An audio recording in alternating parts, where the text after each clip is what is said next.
I thought I had the perfect marriage. For 6 years, my wife, Emily, and I had built a life together, filled with laughter, love, and what I believed was unwavering commitment. She was my best friend, my partner in everything, and the person I thought I could trust with my life. But looking back now, I realize how blind I had been, how the little signs had always been there, whispering warnings that I had chosen to ignore. It started subtly. Emily had always been affectionate, always eager to share about her day, to talk endlessly about work, our friends, or the latest book she was obsessed with. But then, things changed. Conversations became shorter, and her eyes no longer lit up when she saw me. She started spending more time on her phone, laughing at messages she wouldn't share, locking her screen whenever I entered the room. At first, I brushed it off as nothing. Maybe she was just stressed, maybe it was work. But something in my gut told me otherwise. One evening, as we sat on the couch watching a movie, I caught her smiling at her phone. Her fingers moved quickly over the screen, typing out messages with a sort of excitement I hadn't seen in a while. I playfully nudged her. "What's so funny?" She flinched, as if I had caught her doing something she wasn't supposed to. Then, with a forced laugh, she turned the phone over on the couch. "Oh, just a group chat with the girls." I nodded, forcing a smile, but the seed of doubt had been planted. Emily had always been open with her phone. She used to show me memes, texts from her friends, and even let me answer calls for her if she was busy. But now, she was being secretive. The late nights started next. She would come home later than usual, always with a ready excuse. "Work was crazy," she would sigh, dropping her bag on the floor. We had to stay late to meet a deadline. Some nights, it was drinks with the girls. Other nights, it was helping a friend with something. I wanted to believe her. I really did. But when I hugged her after one of these nights, I smelled a cologne that wasn't mine. Still, I said nothing. I told myself I was being paranoid, that I was reading too much into things. But the unease wouldn't go away. Then came the weekend that confirmed my worst fears. Emily had planned a girls' trip to a nearby resort. She was buzzing with excitement, packing her favorite dresses, making sure her hair and nails were perfect. I kissed her goodbye at the door, trying to shake the sinking feeling in my chest. A few hours later, my friend Matt called me. "Hey man, I thought Emily was out of town this weekend." I frowned. "She is." "Why?" Silence. Then his hesitant voice. "I think you should check her Instagram story." My heart pounded as I pulled up the app. And there she was, Emily, in a dimly lit restaurant, sipping wine, laughing with a man I had never seen before. His hand rested comfortably on hers across the table, their eyes locked in a way that made my stomach twist. I stared at the screen, feeling my world crack open. I had been a fool. All this time, she had been lying to my face, spinning stories while she was out with someone else. That night, I didn't sleep. I lay in bed, staring at the ceiling, my mind racing. Should I confront her? Should I wait? The old me, the trusting, loving husband, would have asked her outright, begged for an explanation. But I wasn't that man anymore. I needed proof. Cold, undeniable proof. And I was going to get it. I wasn't going to act on impulse. I needed undeniable proof, something she couldn't talk her way out of. If Emily had been lying to me for months, I had to be smart about my next move. The next morning, I reached out to a private investigator. His name was James, a no-nonsense guy who had seen it all. I felt ridiculous hiring someone to spy on my own wife, but after what I saw on Instagram, I wasn't taking any chances. I handed him everything I had, her work schedule, her usual hangout spots, even the names of her closest friends. If she was lying about where she was going, James would find out. Meanwhile, I played the part of the oblivious husband.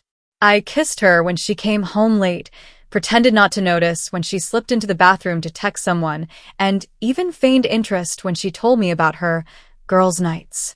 Every interaction felt like a performance, but I needed to keep up the act until I had everything I needed. Days later, James sent me a message. "Meet me in person. You need to see this." My stomach twisted. I drove to his office, bracing myself for whatever truth was waiting for me. When I arrived, James laid out a folder on the table. I hesitated before opening it, but once I did, there was no going back. Photo after photo of Emily with him. The same man from the Instagram post. They weren't just sitting across from each other at a restaurant. They were holding hands, sharing intimate smiles. One picture showed her kissing him on the cheek. Another captured them entering a hotel together. The timestamps didn't lie. She had been with him on nights. She told me she was working late. James slid a USB drive across the table. There's video too, he said. I got footage of them at the hotel bar, acting like a couple. I clenched my jaw, swallowing the anger rising in my throat. I had all the proof I needed. Emily wasn't just lying to me. She was in love with someone else. But I wasn't going to lash out. No, I had a better idea. A plan started forming in my mind, one that would make sure she felt every ounce of betrayal she had made me feel. I wasn't going to scream, cry, or beg her to explain. I was going to make her regret ever thinking she could play me for a fool. The perfect opportunity came sooner than I expected. Our wedding anniversary was just around the corner, and Emily suggested we throw a party. It'll be nice to celebrate with our friends and family, she said, flashing me a smile like nothing was wrong. I almost laughed at the irony. She had no idea I was already planning her downfall. I agreed, pretending to be the devoted husband, excited to celebrate. Little did she know, this party wouldn't be about our love. It would be about her downfall. And I had the perfect way to do it. A simple envelope. One that would expose everything in front of everyone. I could already picture it. Emily dancing to our wedding song, lost in the moment, thinking she had fooled me. And then, I would hand her the envelope. The moment she opened it, her world would come crashing down. The night of our anniversary party arrived, and everything was set. Our house was filled with friends and family, all gathered to celebrate what they believed was another year of a happy marriage. Emily had gone all out, champagne, elegant decorations, and a playlist that included our wedding song. She wanted the perfect evening, and I was more than happy to give it to her. She looked stunning in a flowing blue dress, her makeup flawless, her smile radiant. But all I could see was the woman who had lied to me, who had spent months in another man's arms while pretending to love me. The betrayal was burned into my mind, and tonight, she was going to feel exactly what I felt. As the night progressed, I watched her closely. She flitted around the room, laughing, greeting guests, sipping her wine. And then it happened, just as I expected. The music changed, and our wedding song began to play. Emily turned to me with a soft smile, reaching for my hand. "Dance with me?" she asked sweetly, like we were still the same couple we had been on our wedding day. I took her hand, guiding her to the center of the room. As we swayed to the familiar melody, she pressed her body close to mine, resting her head on my shoulder. To everyone else, we must have looked like the perfect couple. But I knew the truth. I felt it the moment her phone buzzed in her hand. She thought I didn't notice, but I did. She tilted the screen slightly, just enough to glance at the message. I couldn't see the name, but I didn't need to. I knew who it was. Her lips twitched into a small, secret smile. That was it. That was my breaking point.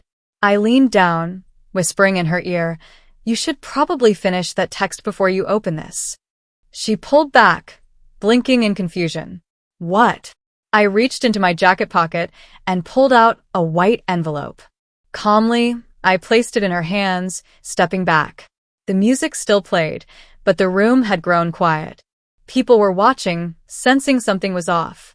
Emily hesitated, staring at the envelope as if it might burn her. "Go on," I urged softly. She swallowed and opened it. The moment her eyes landed on the first photograph, her smile vanished. Her fingers trembled as she flipped through them, images of her and him, holding hands, kissing, entering a hotel together.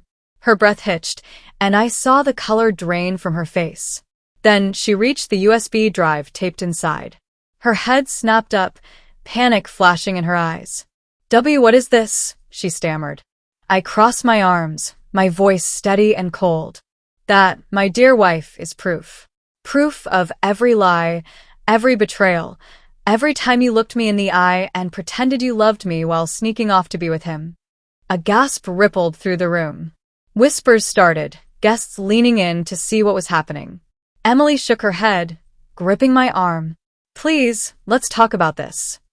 I pulled away. "Talk? Like how you talked to him while dancing with me to our wedding song. Like how you lied about working late while sleeping in another man's bed."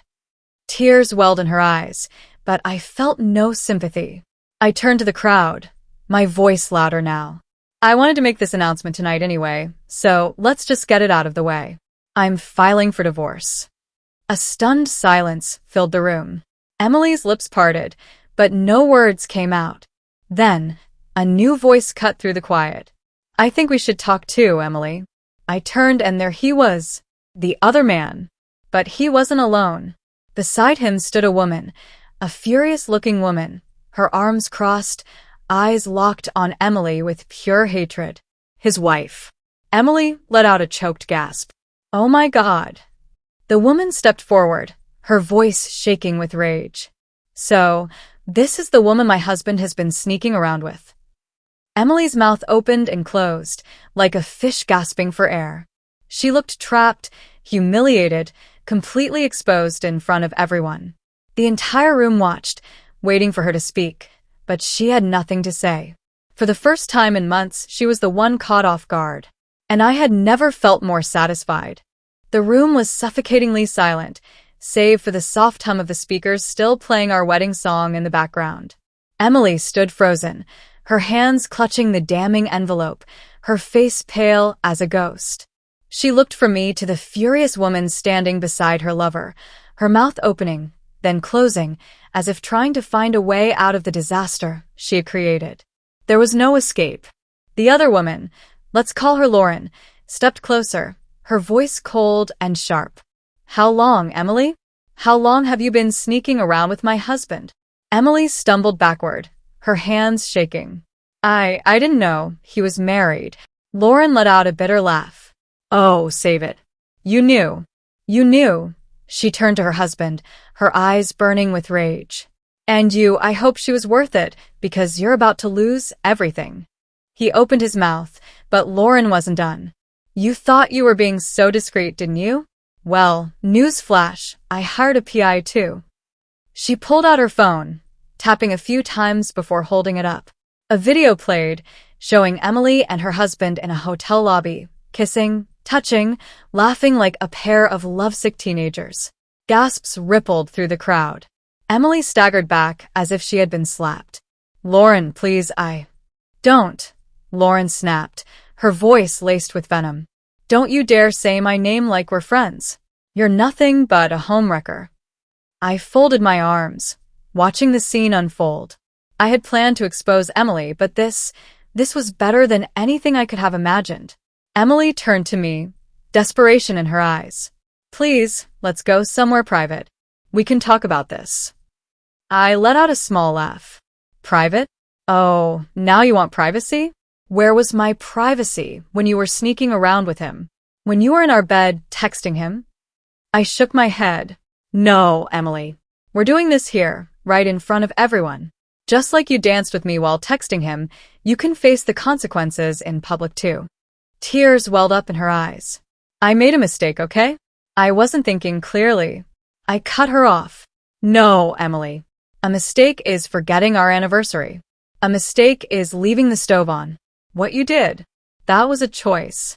Every single time you lied to my face, snuck around, and betrayed me, it was a choice." Her hands clutched my arm, her voice breaking. "I still love you." I yanked my arm away. "No. You love the comfort. You love the security. You love that I was stupid enough to trust you. But love? You killed that the second you chose him." She sobbed, looking around at the people staring, whispering, judging. For the first time, Emily wasn't in control. She wasn't the adored, perfect wife. She was the woman who got caught, and there was nowhere left to run. I reached into my pocket and pulled out a second envelope. This one wasn't filled with photos. It contained the divorce papers, signed and ready. I held them up. "Since you love surprises, here's another one. I already filed." I don't want your apologies, your excuses, or your tears. I want out. Her lips trembled as she looked down at the papers. You don't mean this, she whispered. I stepped closer, lowering my voice so only she could hear. I do. And just so you know, I moved all our money out of the joint account 3 days ago. You'll get nothing from me. Her breath hitched. What? I smiled. You didn't think I'd let you walk away with half, did you? Her body shook as the reality sank in. No loving husband to fall back on. No cushy life. No easy escape. I turned to the guests, giving them a nod. Enjoy the rest of the party, everyone. I know I will. Then, without another glance at the woman who shattered my trust, I walked out the door. And for the first time in a long time, I felt free.